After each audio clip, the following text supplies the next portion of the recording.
G'day photographers, and welcome to the second episode of Tom's Photography Tips. Today we're going to be talking about the humble but powerful DSLR, what it means and how it works. Then in my next episode we'll discuss the advantages and disadvantages to owning a DSLR. So let's begin.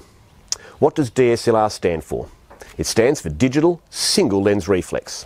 And to help explain that, we're going to take a trip back in time to the 35mm film SLR days, where the SLR originated from. Now obviously back then they weren't called DSLRs because D stands for digital and digital hadn't been invented. So again, simply referred to as a 35mm film SLR. This is an EOS 3 from the 1990s, which is an autofocus 35mm film SLR, and I'll be using it to demonstrate how the reflex mirror works and how the shutter works when we take a picture with a 35mm film SLR. Firstly though, what does SLR refer to? Well, it refers to any camera with an interchangeable lens that gathers the reflected light from the scene or subject, and that light then passes through the lens and strikes a 45-degree angled mirror in the camera body called a reflex mirror. This light is then reflected, hence the word reflex, up through the focusing screen of the camera into a hump on the top of the camera, which is a 5-sided prism called a pentaprism. That reflected light is then redirected forward and then back out through the optical viewfinder. So why do you have a reflex mirror and a pentaprism? Well, when the light enters through the lens, it actually strikes the film with the image back the front and upside down. So if we didn't have those sort of reflex mirror in the prism, it would actually be very difficult to take a photo because it's all round the wrong way. So the reflex mirror and the pentaprism turn the image the right way round and up the right way. So when we view through the optical viewfinder, through that lens, we are seeing exactly what we're going to take a picture of, the right way round and up the right way. And that is in essence how an SLR works. Now to demonstrate what happens when we take a picture with a 35mm SLR, we will use again my old EOS 3 here. So firstly, you would open the back of the camera and of course load the 35mm film canister into the camera like so. Before we do that, you will notice that opening the back has exposed the shutter. Now the shutter in an SLR or a DSLR is called a focal plane shutter, and they consist of two curtains. The first curtain opens to expose light onto the film.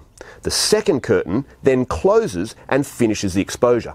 The length of time that the shutter remains open is referred to as the shutter speed, and we'll discuss that in an upcoming episode. So we load the film in to the cavity on the left here. We then pull the tongue across where the shutter lies, and it sits here on the winding mechanism of the camera. When we then close this camera, it would wind the film onto the first frame ready for your photography. By closing that back, you have now created a light-proof box. And the only way you can expose light onto that film now is by stupidly opening the back, which will fog your film, or by correctly taking a picture, where of course the shutter will open, expose light on the film, create an image, and then the shutter closes. Let's now watch that process in action. So obviously no lens on the camera, so you can see the reflex mirror, and I've opened the back with no film in there so you can see what happens with the shutter. So when you're taking a picture with an autofocus 35mm SLR camera, the first thing you would do is half press the shutter release button and hold it. Now when you do that, it activates the camera's autofocus system. When the camera has focused, or when the lens has focused, you will then press all the way down to take the picture. And two things happen, and they happen pretty well at the same time. As you can see, the reflex mirror has flipped up out of the way. Now that blocks the view through the optical viewfinder. So ironically, that means that at the exact moment that you're taking the picture, you won't even get to see it. Funny, but true. When that mirror has moved up out of the way, as I say, almost simultaneously, the first curtain of the shutter has opened, exposing light from the lens onto the film, which of course would be sitting in the back here. As you can see, straight through. Then, when the exposure's finished, so when the shutter speed time has elapsed, the second curtain will close and the mirror will drop back down like so. I'll do it again so you can watch. Mirror up, first curtain open, second curtain down, mirror down. And from the back, you will see the shutter open, the mirror's already up, and then bang, shutter closes, mirror's back down. And of course, when that mirror's back down, you retain your view through the lens. And that's it. That's how a 35mm film SLR works. So the question now is, what's the difference between a 35mm film SLR and a digital SLR? Well, it's a simple one, and you've probably already guessed.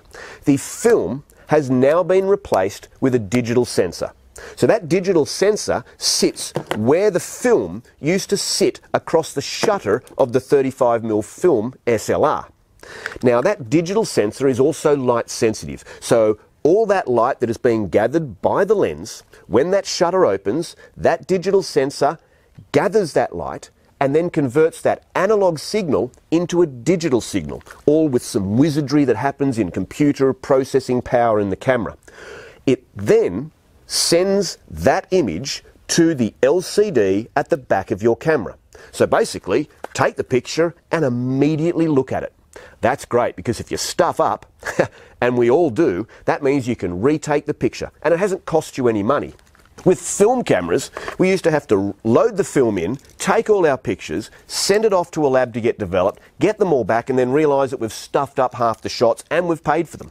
So again, the advantage of digital is that you get to see that image on the back straight away. So it's a huge plus, and it's why DSLRs have become so popular, as opposed to the old film SLRs. That's the difference, folks. Digital SLRs have digital sensors.